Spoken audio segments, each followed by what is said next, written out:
하나님은 우리를 이 땅에 보내시고 그리고 파송하시죠. 그 다음에 하나님은 때가 되면 사람들을 데려가십니다. 데려가는 과정 속에 무엇을 선택하냐면 죽음이라고 하는 이거를 통해서 하나님이 데려가시죠. 죽음이라고 하는 것을 이렇게 맞이할 때 다양한 죽음이 있습니다.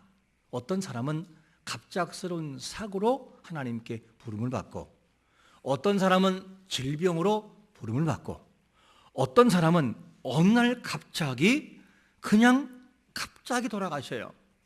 이것이 하나님이 인생들을 불러가시는 하나의 방편입니다. 사람의 입장에 바라보면 참 억울하고 너무너무나 속상하고 너무너무나 가슴이 아플 때가 있어요. 하지만 하나님의 입장에서는 그냥 사람들을 불러가는 방편인 것뿐이지 다른 것이 없어요. 이 내용을 보는데, 그런데 중요한 것이 뭐냐면 이 땅에 살다가 하나님께 부름받을 때 어떻게 부름받고 갈 것인가 하는 것도 굉장히 중요합니다.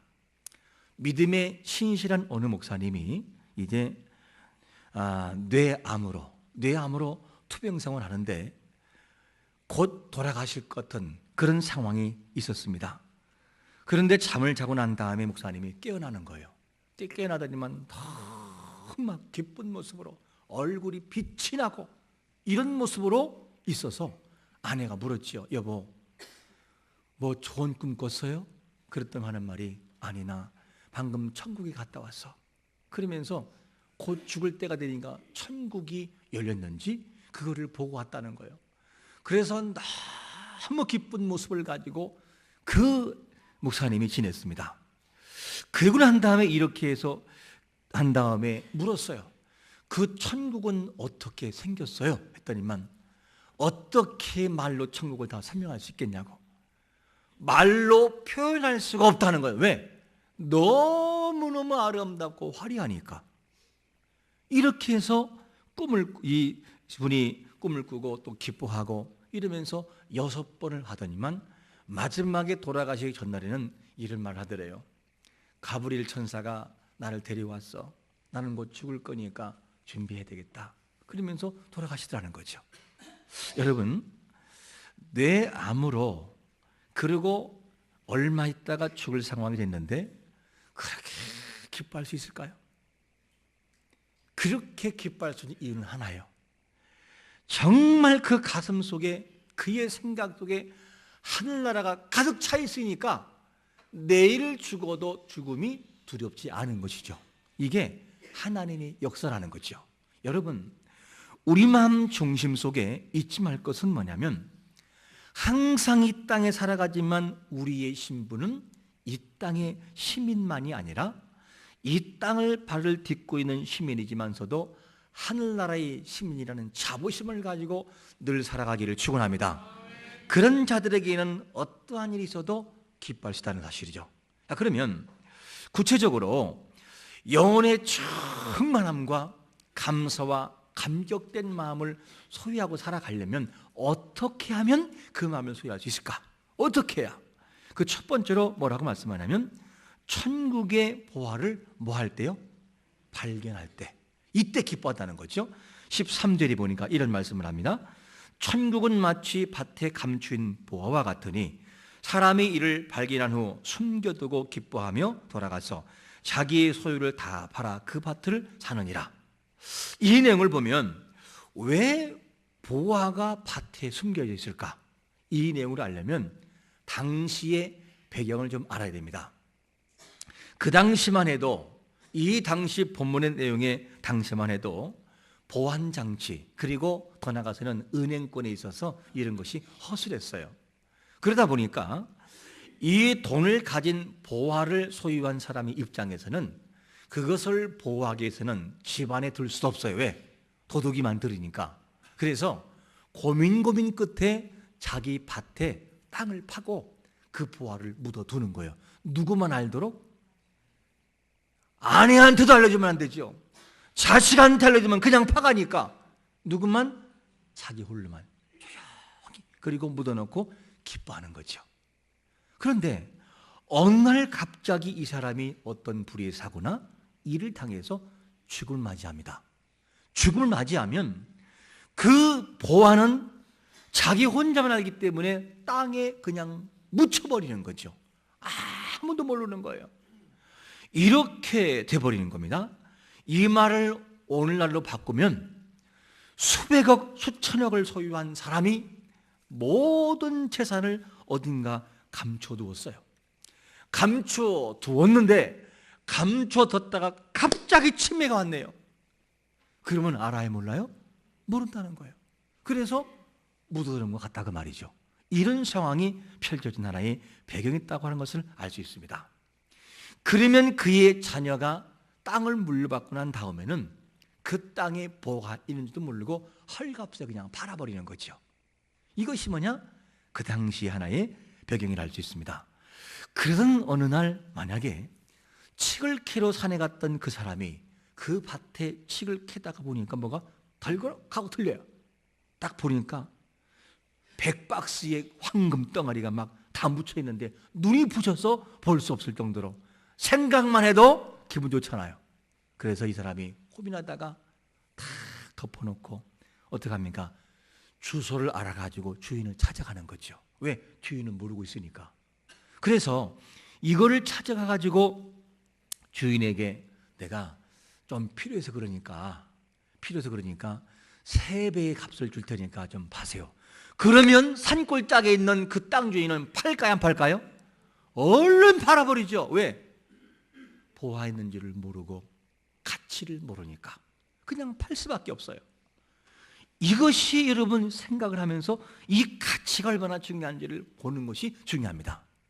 이 본문을 보면서 어떤 사람들은 도덕적으로 문제가 있지 않느냐라고 말할지 몰라요. 성경이 말할 때는 포인트가 있어요. 어떤 때는 도덕을 말하지 않고 가치를 얘기하다 보니까 도덕이 어떻게 합니까? 가려지고 가치를 들추는 그런 내용이 있습니다. 오늘 본문에서 이 본문을 볼 때 하나의 도덕적인 측면이 아니라 가치가 얼마나 중요하냐 이 내용을 중심으로 말씀하고 있기 때문에 가치를 보는 눈이 열리는 것이 참 중요합니다. 여러분, 이 내용을 바라본다면 오늘날 우리에게는 마치 천국이라고 하는 것들은 정말 밭에 감춰진 뭐와 같으냐? 보화 같아요. 이 보화와 같은데 그런데 오늘날 예수 믿는 우리 입장에서는 아닌 것 같은데요. 감추긴 뭘 감췄습니까? 막 전도하고 예수 믿으세요 그러면서 전도하는데 다 아는 거 아니겠냐고 이렇게 말할 수 있어요. 그런데 사실 내용을 깊이 들어가 보면 사실은 천국은 가려져 있고 감춰져 있어요. 모든 사람이 그거를 깨닫고 아는 것은 아니라는 겁니다. 우리가 예수 믿으세요 그리고 전도도 하고 영혼 구원을 놓고 강조한다 할지라도 사람들은 예수를 믿습니까? 안 믿습니까? 안 믿는 사람이 더 많아요. 대한민국에 믿는 사람보다 안 믿는 사람이 더 많다니까요. 그들에게 복음을 안 증거했나요? 수없이 증거했어요. 여러분, 예수 믿으세요.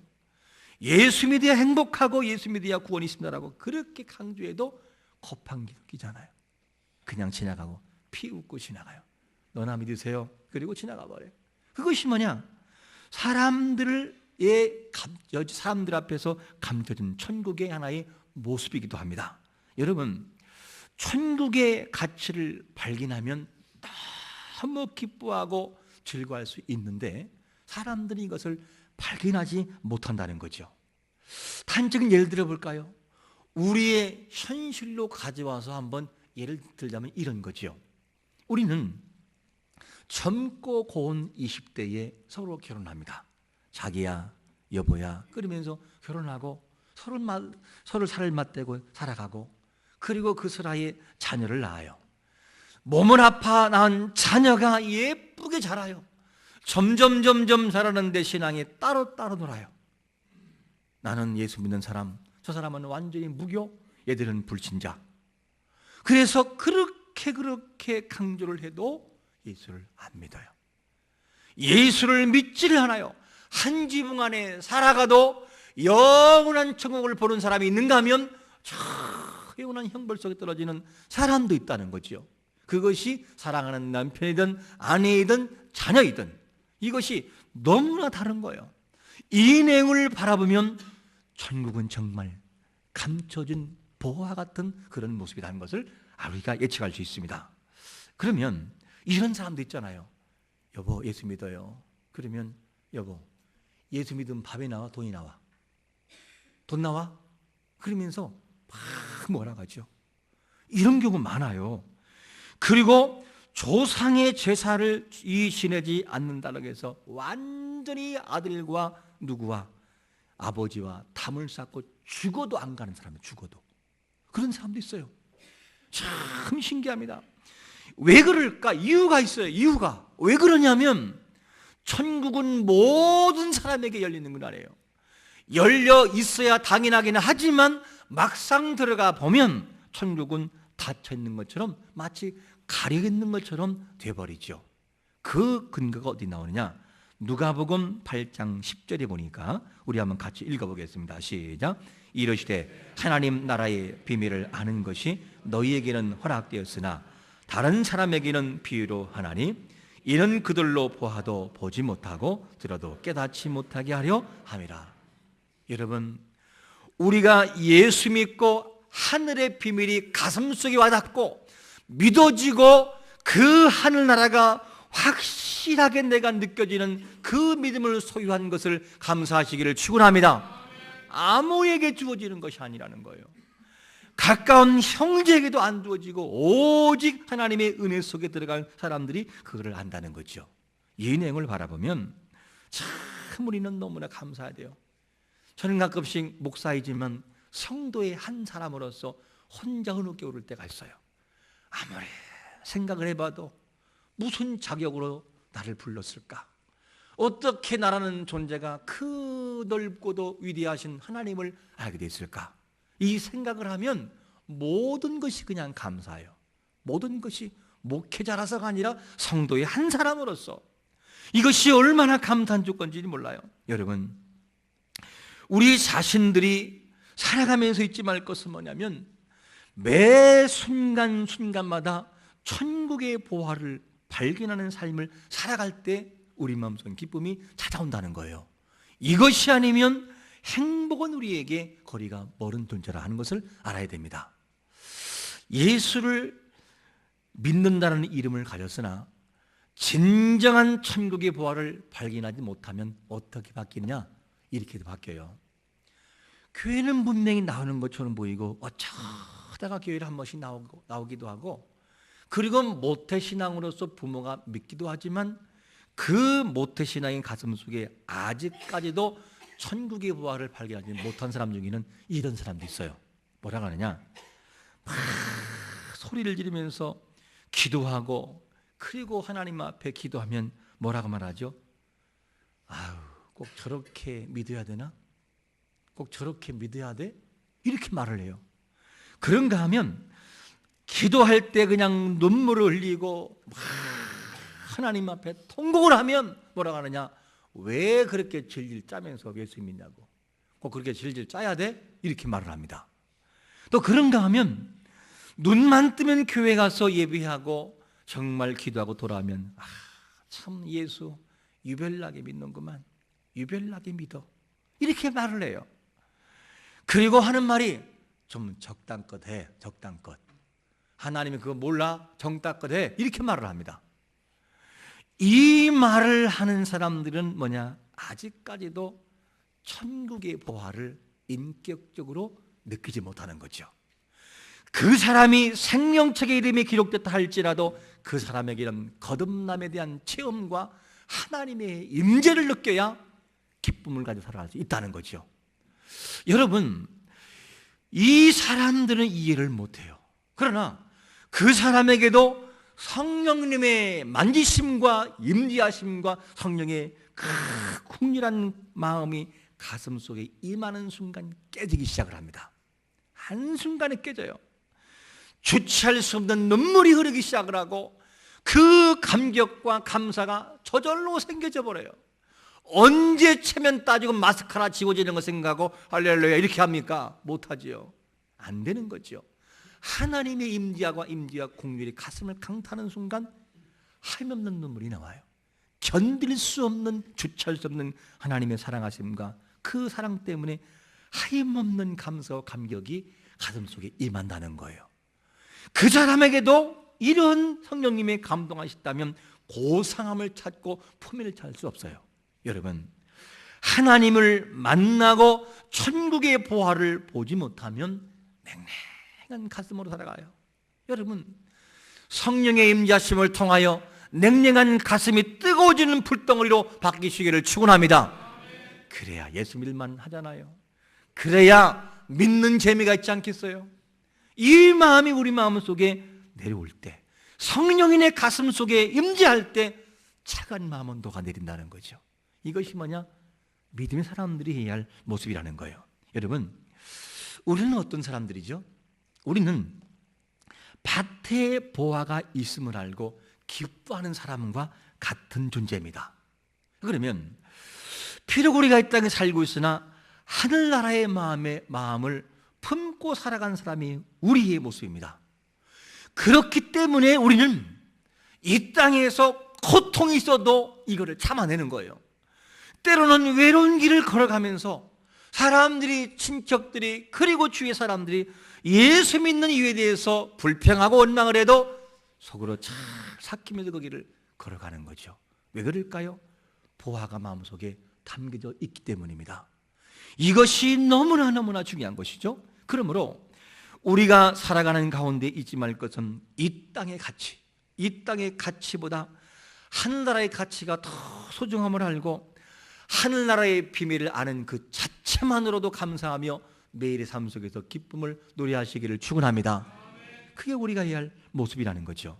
자, 그러면 천국의 보화를 이렇게 발견해야 행복할 수 있다면, 그렇다면 아직까지도 우리 가정과 주위 속에서는 그렇지 못한 가족이 있어요. 안 믿는 남편이 있고, 그리고 안 믿는 자녀가 있고, 그리고 더 나가서는 안 믿는 내 이웃이 있고 나와 친한 친구가 있어요.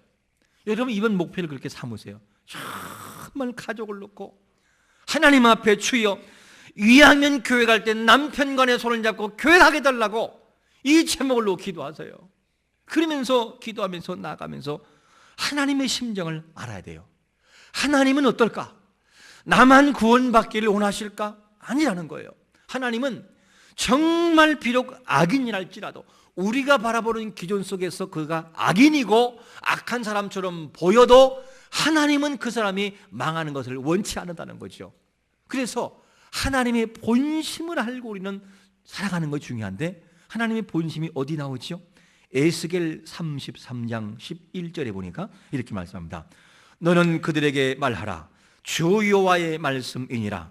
나의 삶을 두고 맹세하노니 나는 악인이 죽는 것을 뭐 한다고요? 기뻐하지 아니하고 악인이 그의 길에서 돌이켜 떠나 사는 것을 기뻐하노라, 이렇게 말씀합니다. 이 내용을 보면 하나님의 본심은 어떤 것이냐? 네가 볼 때 악인이고 그가 아무리 악한 사람이라 할지라도 나의 본심은 그가 돌아오기를 바란다. 너의 입술을 통하여, 너를 통하여 구원받아 하나님을 찬양하는 사람 되기를 바란다 하면서 악한 길에서 돌이키길 바라시는 것이 누구냐? 하나님의 본심이라는 거죠. 여러분, 안 된다고 하지 말고 믿음을 가지고 기도하면서 한 영혼을 넣고 기도하는 자가 되시기를 축원합니다. 그러면 닫힌 귀가 열려져요. 참 신기합니다.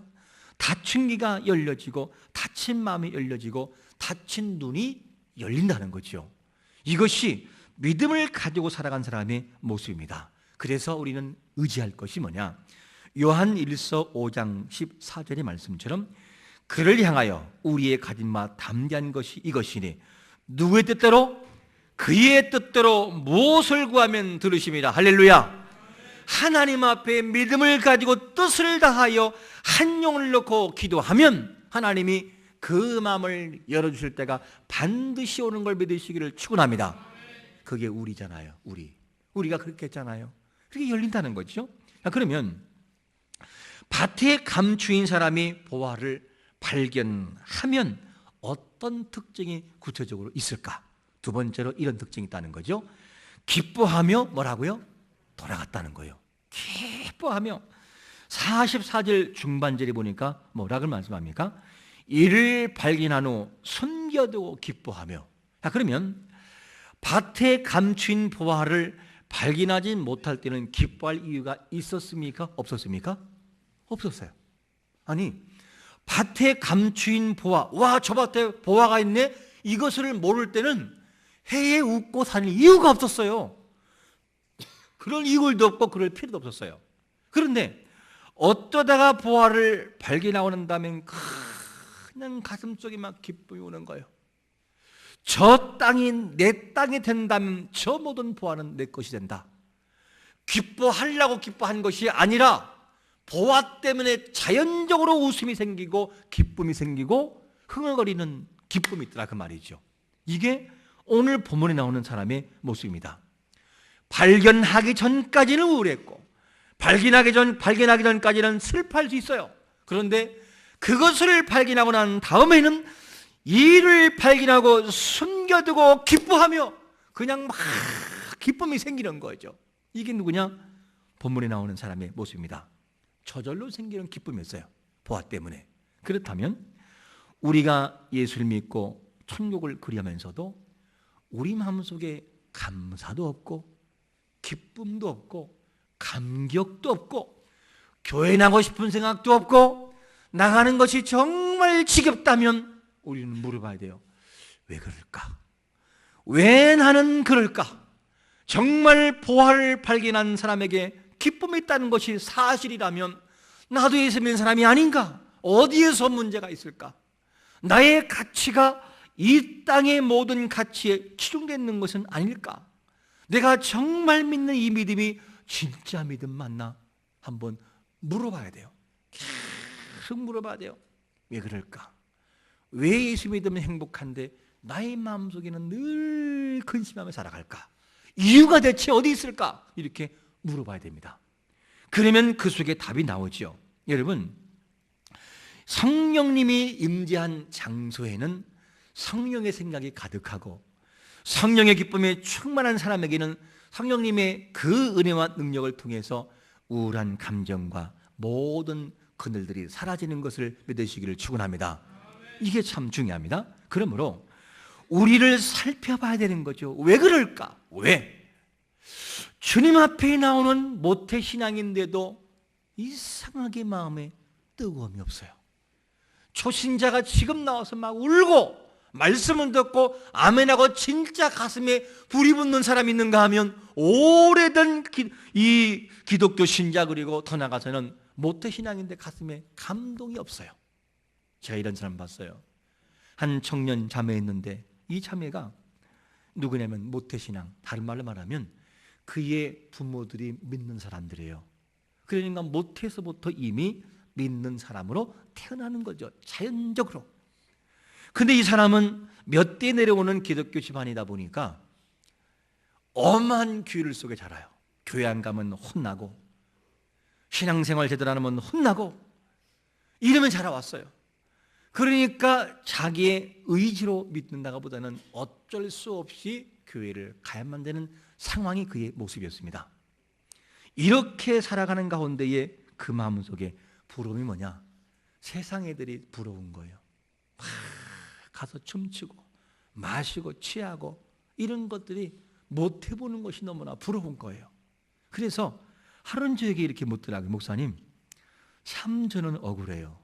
뭐가 억울하냐? 그랬더니만 저는요 부모님이 믿는 사람이고 그래서 한 번도 쾌락을 즐기지 못하고 춤도 못 춰보고 캐바레도 못 가보고 맘 못 마셔보고 그렇게 살아왔어요. 이럴 줄 알았으면 실컷 마셔보고 실컷 즐겨보다가 믿을 걸 잘못했어요. 맞아요? 틀려요? 왜 대답이 없어요? 보니까 그렇게 해서 제가 물었어요. 그러면 내 말에 답변해 보아라. 자매는 어떤 사과를 주는데 썩은 사과를 주는 게 좋냐 아니면 하나도 안 썩은 반짝반짝한 사과를 주는 게 좋냐? 당연히 안 썩은 사과가 좋지요. 하나님도 사무엘을 바라볼 때 마찬가지다. 죄악에 물들지 않고 깨끗한 당신은 하나님도 사랑하신다. 이렇게 말한 적이 있었어요. 여러분, 밭에 감춰진 보화를 발견하지 못할 때까지는 기쁨은 없어요. 그런데 밭에 감춰진 보화를 발견하는 순간 특징이 뭐냐? 너무나 기쁘다는 거예요. 너무나 기뻐서 마음속에 감사가 오고 저절로 설레는 마음이 생기더라는 거죠. 이게 누구냐? 보화를 발견한 사람의 특징이라는 것이죠. 여러분, 우리 마음 중심 속에 예수 그리스도의 보화가 있으므로 감사를 회복하기를 축원합니다. 그분을 만나면 자연적으로 회복된다는 거예요. 그분의 감동과 그분의 내가 가슴 속에 넘치면 내가 기뻐하려고 하지 않아도 그냥 생긴다는 거죠. 이게 뭐냐? 기쁨의 원리요, 행복의 원리가 되는 것입니다. 참 중요한 부분이죠. 그러면 이렇게 보화를 발견하고 땅을 바라본 다음에 그것을 살려는 사람과 함께 또 한 가지 같은 비유를 하는데 진주 비유를 합니다. 진주를 어떤 사람이 살려겠는데 너무 극히 값진 진주가 있어요. 이 진주를 발견한 다음에 이 사람이 지불하는 것이 뭐냐면 세 번째로 이거를 지불해요. 모든 소유를 어떻게 해요? 다 투자해버려. 그냥 뭐 하려고요? 진주를 사기 위하여. 그래서 그 내용이 뭐냐면 마태복음 13장 46절에 보니까 우리 한번 같이 읽어볼까요? 시작. 극히 값진 진주 하나를 발견하며 가서 자기의 소유를 다 팔아 그 진주를 사느니라. 모든 것을 다 팔아서 뭐를 사요? 진주 하나를 산다. 진주. 왜? 그것이 자기에게 최고의 가치라고 믿으니까. 그래서 좋은 진주를 구하는 사람이 할 것을 발견하고 난 다음에 어떻게 하든지 사고 싶은 거죠. 사람은 가치가 있어요. 어떤 사람은 차에 대해서 가치가 있고 어떤 사람은 어느 무엇에 다른 것에 가치가 있어요. 도자기라든가. 그런데 본문 속에는 값진 진주를 발견한 사람이 나와요. 그러면 여러분, 세계에서 가장 비싼 진주는 얼마나 될까? 얼마나 되면 진주가 비싼 거죠? 100억? 200억? 세계에서 가장 비싼 하나의 진주는 뭐냐면 1100억. 얼마라고요? 1100억. 이 앞에 나온 진주가 이게 1100억짜리예요. 실제 진주입니다. 저 진주는 센치가 67cm, 그리고 폭이 30cm, 그리고 무게가 34kg. 이거를 발견했는데 이 진주를 발견한 사람은 누구냐? 필리핀의 사람인데 어부였었어요. 어부인데 저 진주를 발견한 지가 10년 될 때까지 저 가치를 몰랐어요. 그래서 그냥 뭐 좋은 거니까 집에다 갖다 놓고 그냥 그렇게 지냈었어요. 가치를 몰랐어요. 그런데 이 사람이 언제 가치를 발견하느냐? 집에 불이 났네요. 불이 나가지고 그 진주를 꺼내다가 그 과정에서 사람들로 하여금 가치를 하게 된 거예요. 얼마라고요? 약 1000억. 100억도 아니고 1000억. 이 가치가 있어요. 만약에 이것을 우리가 미리 알았다면 어떻게 될까요? 500만 원 쌓아 짊어지고 가가지고 내가 이거 집에다가 그냥 장식품으로 놀려고 그러니까 500만 원 파실래요? 아유, 가져가세요. 얼른 그럴 거예요. 왜? 너무너무 좋은 가치니까. 그런데 정말 저것이 1000억짜리 가치를 아는 사람이라면 500만 원이 아니라 500을 주서 빌려서라도 그걸 살 거예요. 왜? 소중한 가치를 알기 때문에. 여러분, 우리 마음 중심 속에 사실은 저런 보화를 우리 마음속에 가지고 살아가면서도 우리의 일평생 그 가치보다 저 1000억짜리보다 훨씬 높은 가치를 매일매일 가지고 살아가면서도 가치를 모르고 살아가요. 때로는 예수가 거추장스럽고 때로는 영원한 천국에 대한 가치가 거추장스럽게 생각할 때가 너무나 많다는 거예요. 실제는 그 가치는 저거와 비교도 되지 않는데, 여러분, 이 내용을 바라보면서 중요한 것이 뭐냐? 진정한 가치를 안다면 살려고 한다는 거예요. 그거를 진정한 가치를 모르면 있어도 버린다는 거죠. 이 은행을 바라보면서 우리 마음 중심 속에 어떤 가치를 가지고 살아가는가? 우리의 신분은 하나님 아버지의 아들과 딸인 것을 믿으시기를 축원합니다. 그러면 그 자녀는 그 아들과 딸은 아버지의 소유를 함께 공유하며 살아가는 존재예요. 하늘나라의 주인이 아버지라면 우리 또한 그 땅이 우리가 주인 되는 거죠. 왜? 아버지의 아들이니까, 아버지의 딸이니까. 그 가치를 매일 삶 속에서 찬양을 통해서 우리에게 말씀하고, 말씀을 통해 말씀하고, 계속 말하는데도 그 땅에 모든 걸 묻어두고 그냥 그렇게 지나가 버려요. 너무나 아쉽잖아요. 이거를 우리가 하는 것이 중요합니다. 여러분, 세상에 어디를 가도 하늘나라에 대한 가치, 예수 그리스도, 그분을 믿는 가치를 얻을 수 없어요. 그 가치가 진정으로 발견되는 순간 기쁨은 찾아와요. 꼭 발견해야 돼요. 발견해야 기쁘지 발견하지 않으면 기뻐할 수 없어요. 아무리 천국의 눈앞에 들이대도 내가 내 것으로 천국이 믿어지는 역사가 있어야 행복은 느낀다는 거죠. 이게 중요합니다.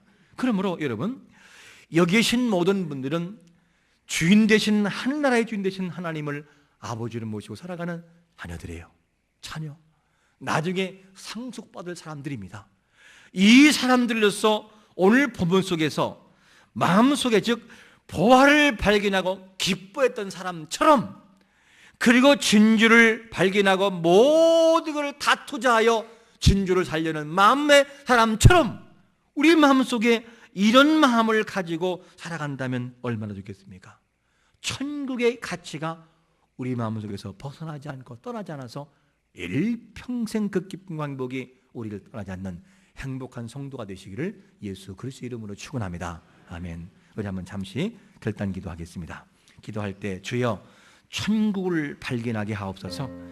교회에 나온 것으로만 만족하지 말고 천국에 대한 가치를 주여 보화를 발견케 해달라고, 그 보화가 보화로 느껴지게 해달라고, 믿어지게 해달라고 우리 한번 통성으로 주여 한번 외치고 기도하겠습니다. 주여!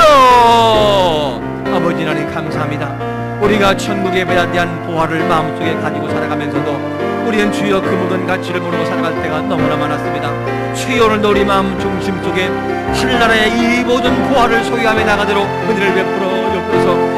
예수 그리스도에 대한 그 믿음의 가치, 그리고 천국의 가치가 얼마나 소중한지를 알아낼 터인데 주님을 믿는 것을 모르고 살아갈 때가 너무나 많았습니다. 주여 마음 깊은 곳에 하늘나라에 대한 가치가 뜨겁게 임하도록 은혜를 베풀어 주옵소서. 주여 천국이 믿어지게 하여 주옵소서. 예수님이 믿어지게 하여 주옵소서. 그 나라가 우리 마음속에 확신적으로 와닿는 삶을 살아가도록 은혜를 베풀으심을 통하여 더 많이 감사하고 더 많이 감격하여 그의 뜻이 무엇인지 분별할 수 있는 삶을 마음껏 살아가도록 은혜를 베풀어 주시곤 합니다. 주여 마음을 여시고 생각을 여시고 모든 것을 여시고 눈을 열어 하나님의 귀한 역사를 보게 만들어 주옵소서. 주여 마음이 열려지게 하여 주옵소서. 귀가 열려지게 하시고 눈이 열어지게 만들어 주심을 통하여 하늘나라에 대한 보화를 우리가 소중히 여기며 그 나라에 대한 소중함을 느끼며 그 가치를 알고 살아가도록 우리 마음속에 성령의 그 기름 부으심을 허락하여 주옵소서.